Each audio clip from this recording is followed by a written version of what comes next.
Hi guys, ನಾನು ನಿಮ್ಮ banker Vinayak Rayabagi. ಈ ವಿಡಿಯೋದಲ್ಲಿ ನಾವು ಮೇನ್ ಆಗಿ UBI LBO ಇಂಟರ್ವ್ಯೂ ಪ್ರೊಸೆಸ್ ಬಗ್ಗೆ ಮಾತಾಡ್ತಾ ಇದ್ದೀವಿ. ಫಸ್ಟ್ ಆಫ್ ಆಲ್ ಎಲ್ಲರೂ ಕಂಗ್ರ್ಯಾಚುಲೇಷನ್ಸ್, ಯಾರ್ಯಾರು ತಮ್ಮ DB ಮತ್ತು LPTನ ಕ್ಲಿಯರ್ ಮಾಡಿಕೊಂಡು ಇಂಟರ್ವ್ಯೂ ಪ್ರೊಸೆಸ್ಗೆ ಸೆಲೆಕ್ಟ್ ಆಗಿದ್ದೀರಾ. ಈ ವಿಡಿಯೋ ಮಾಡೋಕ್ಕೆ ಮೇನ್ ಆಗಿ 2 ರೀಸನ್ಸ್ ಇದೆ. ಫಸ್ಟ್ ಆಫ್ ಆಲ್ ಬಂದ್ಬಿಟ್ಟು ನಮ್ಮದು ಪ್ರಿಡಿಕ್ಷನ್ ವಾಸ್ ರೈಟ್. ನಾವೇನು ಪ್ರಿಡಿಕ್ಷನ್ ಮಾಡಿದ್ವಲ್ಲ regarding the number of candidate selecting for interview, ಅದು ಆ್ಯಕ್ಚುಲಿ ರೈಟ್ ಆಗಿ ಬಂದಿದೆ. ಅದ್ರೊಂದು ಬಂದ್ಬಿಟ್ಟು ಏನಪ್ಪಾ ಅಂತಂದ್ರೆ ಇಂಟರ್ವ್ಯೂ ಟಿಪ್ಸ್. ಇಂಟರ್ವ್ಯೂ ತುಂಬ ಕ್ರೂಷಿಯಲ್ ರೋಲ್ ಪ್ಲೇ ಮಾಡುತ್ತೆ ನಿಮ್ಮದು ಫೈನಲ್ ಸೆಲೆಕ್ಷನಲ್ಲಿ. ಸೊ ನಾನು based upon my previous interview experience ನಾನು ನಿಮಗೆ ನನ್ನ ಟಿಪ್ಸ್ನ ಶೇರ್ ಮಾಡ್ತೀನಿ. ಫಸ್ಟ್ ಆಫ್ ಆಲ್ ಬಂದ್ಬಿಟ್ಟು ನಮ್ಮ ಪ್ರಿಡಿಕ್ಷನ್ ಬಗ್ಗೆ ಹೋದರೆ, ನಾವು ಲಾಸ್ಟ್ ವಿಡಿಯೋದಲ್ಲಿ ನೀವು ಬೇಕಾದರೆ ಹೋಗಿ ಚೆಕ್ಔಟ್ ಮಾಡ್ಬೋದು. ನಾವು ಹೇಳಿದ್ವಿ ನಂಬರ್ ಆಫ್ ಕ್ಯಾಂಡಿಡೇಟ್ಸ್ 932 ಸೆಲೆಕ್ಟ್ ಆಗಿದ್ದಾರೆ DB ಮತ್ತು LPTಗೆ. ಬಟ್ ಇದೇ ನಂಬರ್ ಏನಿರುತ್ತಪ್ಪ ಅಂತಂದ್ರೆ ನಾವು ಇಂಟರ್ವ್ಯೂಲಿ ಇರಲ್ಲ ಅಂತಂದು ಕನ್ಫರ್ಮ್ ಮಾಡಿದ್ವಿ. ಈ 1:3 ಫೈನಲ್ ಸೆಲೆಕ್ಷನ್ ಇದ್ರೂ ಸಹಿತ ಆಕ್ಚುಲಿ 1:3 ಇರಂಗಿಲ್ಲ, ಅದು 1:2 ಆಗುತ್ತೆ ಅಂತ ನಾವು ನಿಮಗೆ ಹೇಳಿದ್ವಿ.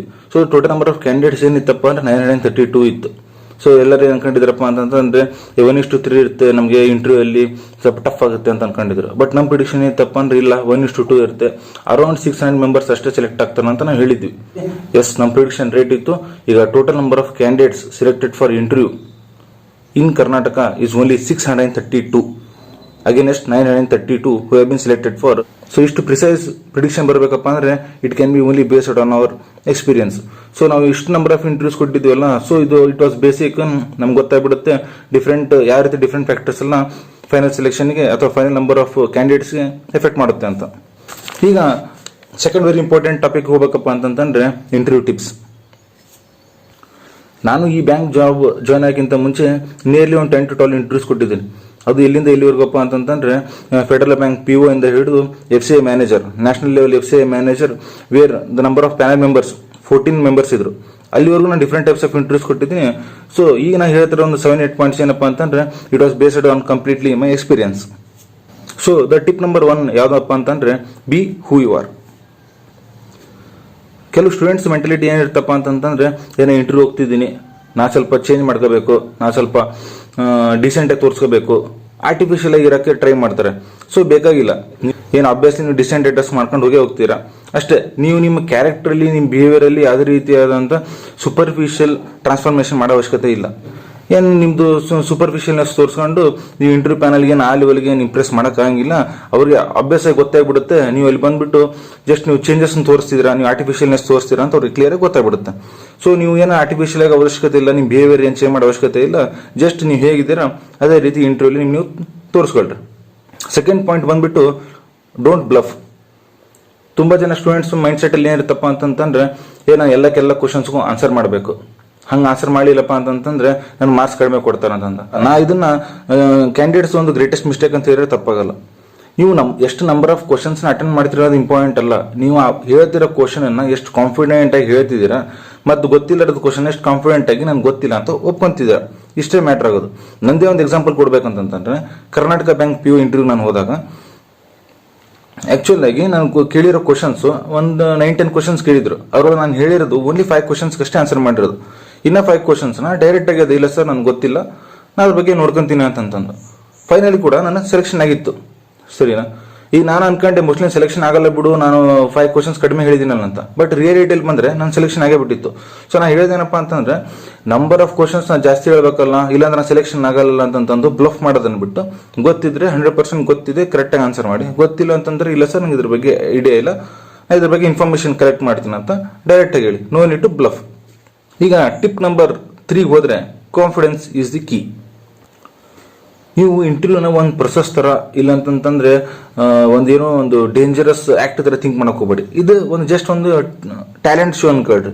ನೀವು ಯಾವ ಕಾನ್ಫಿಡೆನ್ಸ್ ಇಂದ ಇಂಟರ್ವ್ಯೂ ಹೋಗ್ಬೇಕಪ್ಪ ಅಂತಂದ್ರೆ ನಿಮ್ಮಲ್ಲಿರೋ ಟ್ಯಾಲೆಂಟ್ ಅನ್ನ, ನೀವು ಓದಿರೋದನ್ನ ಒಬ್ರು ಮುಂದೆ ಹೋಗಿ ಶೋಕೇಸ್ ಮಾಡ್ತೀರಾ ಅಂತ ಮೈಂಡ್ ಸೆಟ್ ಬರ್ಬೇಕು ನಿಮಗೆ. ಆ ಮೈಂಡ್ ಸೆಟ್ ಬಂತಪ್ಪ ಅಂತಂದ್ರೆ ನಿಮ್ಗೆ ಯಾವುದೇ ರೀತಿ ಪ್ಯಾನಿಕ್ ಇರಂಗಿಲ್ಲ. ನೀವು ಕಾನ್ಫಿಡೆಂಟ್ ಆಗಿ ಇಂಟರ್ವ್ಯೂ ನಂಬರ್ ಆಫ್ ಎಷ್ಟೇ ಇಂಟರ್ವ್ಯೂ ಪ್ಯಾನಲ್ ಮೆಂಬರ್ಸ್ ಇರಲಿ ಅವ್ರ ಮುಂದೆ ಹೋಗಿ ನೀವು ಆರಾಮ್ಸೆ ನಿಮ್ಮ ಆನ್ಸರ್ಸ್ಗಳನ್ನು ನೀವು ಪ್ರೆಸೆಂಟ್ ಮಾಡ್ಬೋದು. ನೀವು ಅದೇ ಬಿಟ್ಟು ಕಾನ್ಫಿಡೆನ್ಸ್ ಇಲ್ಲದ ಹೆದರ್ಕೊಂಡು ನನ್ನ ಕೈಲಿ ಆಗುತ್ತೋ ಇಲ್ವೋ, ನಾನು ಹೆಂಗೆ ಆನ್ಸರ್ ಮಾಡ್ತೀನೋ ಅಂತ ಅನ್ಕೊಂಡ್ರಪ್ಪ ಅಂತಂದ್ರೆ ಆಬ್ವಿಯಸ್ಲಿ ನೀವೆಲ್ಲ ಆನ್ಸರ್ ಮಾಡೋಕ್ಕಾಗಲ್ಲ, ಹೆದರ್ತೀರಾ, ಬ್ಲಫ್ ಮಾಡ್ಬೇಕಂತ ಸಿಚುವೇಶನ್ ಬರುತ್ತೆ. ಸೊ ಈ ಸಿಚುವೇಶನ್ಸ್ ಬರಕ್ ಮಾಡಕ್ ಹೋಗ್ಬೇಡಿ. ಸೊ ಮೇನ್ ಆಗಿ ಎಲ್ಲ ಫ್ಯಾಕ್ಟರ್ಸ್ಗಿಂತ ಮೇನ್ ಇಂಪಾರ್ಟೆಂಟ್ ಏನಪ್ಪಾ ಅಂತಂದ್ರೆ ಕಾನ್ಫಿಡೆನ್ಸ್ ಇದ್ರೆ ಎಲ್ಲ ಆರಾಮ್ಸೆ ಆಗಿ ಹೋಗುತ್ತೆ. ಇನ್ನು 4th ಪಾಯಿಂಟ್ ಬಂದ್ಬಿಟ್ಟು ಡೋಂಟ್ ಕಂಪೇರ್ ವಿತ್ ಅದರ್ಸ್. ಇನ್ನು ಆಲ್ರೆಡಿ ಹೇಳಿದ್ವಿ 1:3 ಇತ್ತು, ಇಲ್ಲ 1:3 ಇಲ್ಲಿ 1:2 ಬಂತು ಈಗ. ಓಕೆ, ನಮ್ಮ ಪ್ರಿಡಿಕ್ಷನ್ ಪ್ರಕಾರ ಈಗ ಇಬ್ಬರಲ್ಲಿ ಒಬ್ಬರು ಸೆಲೆಕ್ಟ್ ಆಗ್ತಾರೆ ಅಷ್ಟೇ. ಈಗ ಅಷ್ಟೇ ಓದಿರೋದು ನೀವು ಫೈನಲ್ ಸೆಲೆಕ್ಷನ್ಲಿ. ಸೊ ನೀವು ಅಯ್ಯೋ ಅವ್ನು ನನ್ಕಿಂತ ಹಂಗೆ ಬಂದಿದ್ದಾನಲ್ಲ, ಅವ್ನು ಮೋಸ್ಟ್ಲಿ ಮಾರ್ಕ್ಸ್ ಜಾಸ್ತಿ ಬಂದಿರ್ಬೋದಲ್ಲ, ಅವ್ನು ಸ್ವಲ್ಪ ಜಾಸ್ತಿ ಶೋ ಮಾಡ್ತಿದ್ದಾನಲ್ಲ, ನಾನು ಚೆನ್ನಾಗಿ ತೊಗೊಂತಿದ್ದೀನಿ ಮಾರ್ಕ್ಸು, ಟ್ಯಾಲೆಂಟ್ ಶೋಕೇಸ್ ಮಾಡ್ತಿದ್ದಾನಲ್ಲ, ಅದೆಲ್ಲ ಬೇಕಾಗಿಲ್ಲ. ನೀವು ಫಸ್ಟ್ ಆಫ್ ಆಲ್ ಇಂಟರ್ವ್ಯೂ ಅಲ್ಲಿ ನೀವು ನಿಮ್ಮ ಕೆಲಸ ಅಷ್ಟೇ. ನೀವು ಯಾರಿಗೂ ನಿಮ್ಮ ಕಂಪ್ಯಾರಿಸನ್ ಮಾಡ್ಕೊಂಡು ಅವ್ನು ಸೆಲೆಕ್ಷನ್ ಆಗ್ಬೋದಲ್ಲ, ನಂದು ಆಗಲ್ಲ ಅಂತ ಈ ರೀತಿ ನೀವು ಕಂಪ್ಯಾರಿಸನ್ ಮಾಡೋ ಅವಶ್ಯಕತೆ ಏನಿಲ್ಲ. ನೀವಾಗಿರ್ರಿ, ಜಸ್ಟ್ ನಿಮ್ಮ ನಿಮ್ಮ ಕಾನ್ಫಿಡೆನ್ಸ್ ರೀ, ನಾನು ಹೋಗಿ ಮಾಡ್ತೀನಿ ಅಂತಂದು ಮಾಡ್ರಿ ಅಷ್ಟೇ. ಯಾರ ಹತ್ರನೂ ನೀವು ಕಂಪೇರ್ ಮಾಡ್ಕೊಂಡು ಹೋಗಬೇಡಿ. ಟಿಪ್ ನಂಬರ್ 5 ಬಂದ್ಬಿಟ್ಟು ಬೇಸಿಕ್ ಐಡಿಯಾ ಅಬೌಟ್ UBI. ಸರ್ನಾ, ನೀವು ಕೊಡ್ತಿರೋದು ಯೂನಿಯನ್ ಬ್ಯಾಂಕ್ ಇಂಟರ್ವ್ಯೂ ಆದ್ರಿಂದ ಸೊ ನಿಮಗೆ ಬೇಸಿಕ್ ಯೂನಿಯನ್ ಬ್ಯಾಂಕ್ ಏನಪ್ಪಾ ಅಂತಂದ್ರೆ ಎಲ್ಲ ಇನ್ಫಾರ್ಮೇಶನ್ ಕಲೆಕ್ಟ್ ಮಾಡಬೇಕಾಗುತ್ತೆ. ಸರ್ನಾ, ಆಬ್ವಿಯಸ್ಲಿ ಬೇಸಿಕ್ ಈ ಕ್ವಶನ್ಸ್ ಕೇಳ್ತಾರೆ. ಎಕ್ಸಾಂಪಲ್ ಹೇಳ್ತಾ ಹೋದ್ರಪ್ಪ ಅಂತಂದ್ರೆ ಯೂನಿಯನ್ ಬ್ಯಾಂಕ್ ಆಫ್ ಇಂಡಿಯಾದು ಆ್ಯಪ್ಸ್ ಯಾವ ಇದಾವೆ, ಡಿಫ್ರೆಂಟ್ ಆ್ಯಪ್ಸ್ ಯಾವ ಇದಾವೆ, ಅದ್ರ ಪ್ರಾಡಕ್ಟ್ಸ್ ಯಾವುದು, ಸ್ಪೆಷಲ್ ಪ್ರಾಡಕ್ಟ್ಸ್ ಯಾವುದು, ಮತ್ತು UBI ಲಾಂಚ್ ಆಗಿದ್ದು ಇಯರ್ ಯಾವಾಗ, ರೀಸೆಂಟ್ ಆಗಿ ಮರ್ಜರ್ ಆಗಿತ್ತಪ್ಪ ಅಂತಂದ್ರೆ ಯಾವ ಬ್ಯಾಂಕ್ ಅದರ ಮರ್ಜ್ ಆಯ್ತು, ಏನ್ ಮತ್ತೆ ಲಾಸ್ಟ್ ಕ್ವಾರ್ಟರ್ದ ಪ್ರಾಫಿಟ್ಸ್ ಏನಾಯ್ತು, ಲಾಸ್ ಏನಾಯ್ತು, ಅದು ಗ್ರಾಸ್ NPA ಎಷ್ಟೈತೆ, ನೆಟ್ NPA ಎಷ್ಟೈತೆ, ನಂಬರ್ ಆಫ್ ಬ್ರಾಂಚಸ್ ಎಷ್ಟಿದಾವೆ, ಮತ್ತು ಆಮೇಲೆ PSUs ಪಬ್ಲಿಕ್ ಸೆಕ್ಟರ್ ಬ್ಯಾಂಕ್ಸ್ ಅಲ್ಲಿ ಅದರದ್ದು ಪೊಸಿಷನ್ ಎಷ್ಟಿದೆ ಬ್ಯಾಂಕಿಂಗ್ ಸೆಕ್ಟರ್ ಅಲ್ಲಿ. ಸೊ ಇಂಥವೆಲ್ಲ ಬೇಸಿಕ್ ನಾಲೆಜ್ ಏನಿರ್ತಾರಲ್ಲ ನಿಮ್ಮ ಯೂನಿಯನ್ ಬ್ಯಾಂಕ್ ಆಫ್ ಇಂಡಿಯಾದು ಎಲ್ಲ ಓದ್ಕೊಂಡು ಹೋಗಿರಿ. ಕೇಳಲು ಸೆಕೆಂಡ್ರಿ, ಬಟ್ ನಿಮ್ಗೊಂದು ಈ ಬೇಸಿಕ್ ಇನ್ಫಾರ್ಮೇಶನ್ ಇತ್ತಪ್ಪ ಅಂತಂದ್ರೆ ನೀವು ಕಾನ್ಫಿಡೆಂಟ್ ಆಗಿ ಮಾತಾಡ್ಬೋದು ಅಲ್ಲಿ. 6 ಬಂದ್ಬಿಟ್ಟು education qualification. So education qualification main ಆಗಿ ಇಂಟರ್ವ್ಯೂ ಪ್ಯಾನಲ್ ಮೆಂಬರ್ಸ್ ಏನ್ ಮಾಡ್ತಾರಪ್ಪ ಅಂತಂದ್ರೆ ಪ್ರಿಫರ್ ಮಾಡ್ತಾರೆ. ಅಲ್ಲಿ ನಿಮ್ದು ಸಬ್ಜೆಕ್ಟ್ ಸ್ವಲ್ಪ ಸ್ಪೆಷಲ್ ಆಗಿರ್ಲಿ ಇತ್ತಪ್ಪ ಅಂತಂದ್ರೆ ಅವಾಗ ಏನ್ ಮಾಡ್ತಾರೆ ಅಂತ ನಿಮಗೆ ಎಂಟೈರ್ ನಿಮ್ ಎಜುಕೇಶನ್ ಕ್ವಾಲಿಫಿಕೇಶನ್ ಮೇಲೆ ಏನಪ್ಪ ಕ್ವಶನ್ಸ್ ಆಗ್ತಾ ಹೋಗ್ತವೆ. ಅಂದ್ರೆ ಹೆಂಗೆ, ಇದು ಯಾಕೆ ಬಂತು, ಇದನ್ನ ಯಾಕೆ ತಗೊಂಡ್ರಿ, ಈ ಟಾಪಿಕ್ ಬಗ್ಗೆ ಸ್ವಲ್ಪ ಸರ್ಟನ್ ಕ್ವಶನ್ಸ್ ಕೇಳ್ತಾರೆ, ಆ ರೀತಿ ಎಲ್ಲ ಇರುತ್ತೆ. ಸೊ ನಿಮ್ಮ ಎಜುಕೇಶನ್ ಕ್ವಾಲಿಫಿಕೇಶನ್ ಬಗ್ಗೆ ಸ್ವಲ್ಪ ಕಾನ್ಫಿಡೆಂಟ್ ಆಗಿ, ಯಾಕೆ ನೀವು ಅದನ್ನ ಓದಿದ್ರೆ ಅಂದ್ಮೇಲೆ ನೀವು ಒಂದು ಕಾನ್ಫಿಡೆಂಟ್ ಆಗಿ ಶೋಕೇಸ್ ಮಾಡಬೇಕಾಗುತ್ತೆ. ಸೊ ನಿಮ್ಮ ಯಾವುದೇ ಕ್ವಶನ್ಸ್ ಬಂದರೂ ಸಹಿತ ಸೊ ಕಾನ್ಫಿಡೆಂಟ್ ಆಗಿ ಆನ್ಸರ್ ಮಾಡಿ ನಿಮ್ಮ ಟ್ಯಾಲೆಂಟ್ ನೀವು ಶೋಕೇಸ್ ಮಾಡ್ಬೋದು. ಇನ್ನು ನೆಕ್ಸ್ಟ್ ಪಾಯಿಂಟ್ ಬಂದ್ಬಿಟ್ಟಪ್ಪ ಅಂತಂದ್ರೆ ಬ್ಯಾಂಕಿಂಗ್ ಅವೇರ್ನೆಸ್ ಅಂತ ನಿಮ್ಗೆ ಗೊತ್ತಿರಂಗೆ ಆಬ್ವಿಯಸ್ ಆಗಿ ಎಲ್ಲ ಇಂಟರ್ವ್ಯೂಸ್ ಅಲ್ಲಿ ಕೇಳ್ತಾರೆ. ಸೊ ಬೇಸಿಕ್ ಚೆಕ್ DD ಇಂದ ಹಿಡ್ಕೊಂಡ್ಬಿಟ್ಟು ಡಿಜಿಟಲ್ ಬ್ಯಾಂಕಿಂಗ್ ಕ್ರಿಪ್ಟೋ ಕರೆನ್ಸಿವರೆಗೂ ಎಲ್ಲ ರೀತಿ ಕ್ವಶನ್ಸ್ ಕೇಳ್ತಾರೆ. ಸೊ ಅದ್ರ ಸಲುವಾಗಿ ನೀವು ಬ್ಯಾಂಕಿಂಗ್ ಅವೇರ್ನೆಸ್ ಒಂದು ರೇಂಜ್ಗೆಲ್ಲ ಒಂದು ಸ್ವಲ್ಪ ಜಾಸ್ತಿನೇ ಚೆನ್ನಾಗಿ ಓದ್ಕೊಂಡು ಹೋಗ್ರಿ. ಬ್ಯಾಂಕಿಂಗ್ ಅವೇರ್ನೆಸ್ ಕ್ವಶನ್ಸ್ ಮ್ಯಾಕ್ಸಿಮಮ್ ಕೇಸಲ್ಲಿ ಯಾವುದೇ ಕ್ವಶನ್ ಬಿಡ್ಲಾರ್ದಂಗೆ ಆನ್ಸರ್ ಮಾಡಕ್ಕೆ ಟ್ರೈ ಮಾಡ್ರಿ. ಅಂದ್ರೆ ಅದು ನಿಮ್ಮ ಒಂದು ಇಂಟರ್ವ್ಯೂ ಏನಪ್ಪಾ ಅಂತಂದ್ರೆ ಒಂದು ಒಳ್ಳೆ ವೇಟೇಜ್ ಕೊಡುತ್ತೆ, ನಿಮ್ಗೊಂದು ಮಾರ್ಕ್ಸ್ ಕೂಡ ಚೆನ್ನಾಗಿ ಬರಕ್ಕೆ ಹೆಲ್ಪ್ ಮಾಡುತ್ತೆ. ಸೊ ನೆಕ್ಸ್ಟ್ ಪಾಯಿಂಟ್ ಬಂದ್ಬಿಟ್ಟು ಕರೆಂಟ್ ಅಫೇರ್ಸ್ನ ಆಕ್ಚುಲಿ ಇಂಟರ್ವ್ಯೂ ಯಾರು ಪ್ರಿಫರ್ ಮಾಡಲ್ಲ.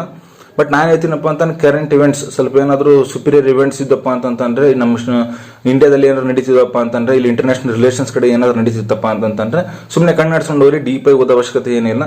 ಕೇಳಿದ್ರು ಮೇಲೆ ಕೇಳ್ತಾರೆ, ಕೇಳಿಲ್ಲ ಮೋಸ್ಟ್ ಆಫ್ ದಿ ಚಾನ್ಸಸ್ ಅಲ್ಲಿ ಕೇಳಲ್ಲ. ಬಟ್ ಓಕೆ, ಪ್ರಿಫರೇಬಲಿ ನೀವು ನೋಡ್ಕೊಂಡು ಹೋದ್ರೆ ಒಳ್ಳೇದು. ಇದಕ್ಕಿಂತ ಮುಂಚೆ ನೀವೇನಾದರೂ ಆಲ್ರೆಡಿ ಇಂಟರ್ವ್ಯೂ ಕೊಟ್ಟಿದ್ದೀರಪ್ಪ ಅಂತಂದ್ರೆ ಅಲ್ಲಿ ಏನಾದರೂ ನೀವು ಮಿಸ್ಟೇಕ್ಸ್ ಮಾಡಿದ್ರಪ್ಪ ಅಂತಂದ್ರೆ ಆ ಮಿಸ್ಟೇಕ್ಸ್ನ ಇಲ್ಲಿ ರಿಪೀಟ್ ಮಾಡ್ದಂಗೆ ನೋಡ್ಕೊಳ್ಳಿ.